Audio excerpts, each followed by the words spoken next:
Keeping your delegates stimulated has never been a problem since the invention of Red Bull. I can now make Red Bull cookies, Red Bull muffins, Red Bull scones. No, I'm only kidding. Unfortunately, we can't drug them. That's against the law. But as trainers, of course, we can have copious amounts of coffee. The question is, how do you keep the texture going through whether you're doing a 4-hour, 1-day or 5-day program for them? It's up to us to make sure that they are stimulated enough at the right times to be able to get your message. But luckily, you've got some tools to hand. You have the standard visual aid. Now, normally they're terribly badly used. I've seen entire copious amounts of notes drafted on one PowerPoint presentation slide. And that's not what they're for. There's a great adage in training that says you should never put more on one slide than you would put on a t-shirt. So unless you're the size of King Kong, that's very little information.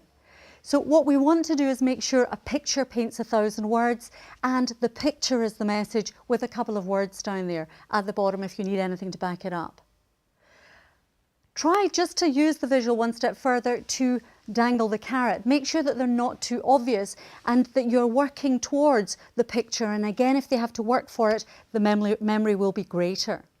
Another thing you can do is make sure that whatever message you're giving it in bite-sized pieces. So if you've got an hour-long segment on delegation, break it down into 3 lots of 20 minutes. Why would you do that? Because you have a beginning, a middle and an end. And you end up with 3 mini objectives in there. So 3 hits rather than 1 big one.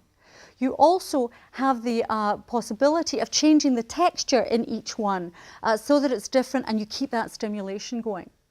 Within that, you can use brainstorming sessions, which, I know it takes more time and a lot of people resent that, but it's better than just telling them the answer. They have to think about it themselves, but you've got to be succinct with it again.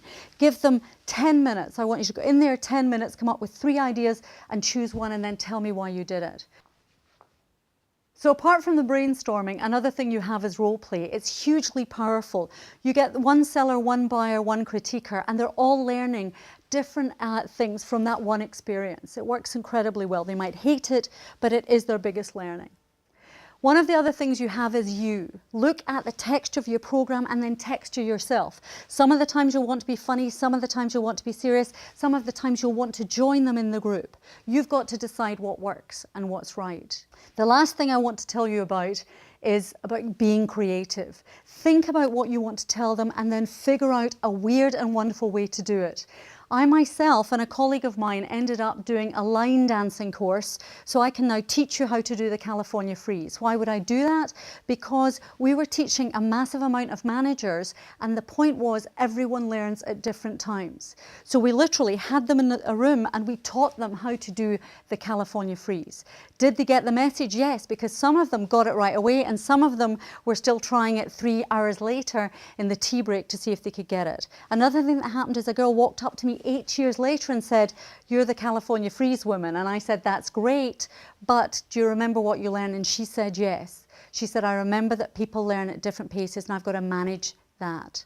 So be creative, think about your visuals, look at yourself. It's down to you to create stimulation. If they fall asleep, it's your fault.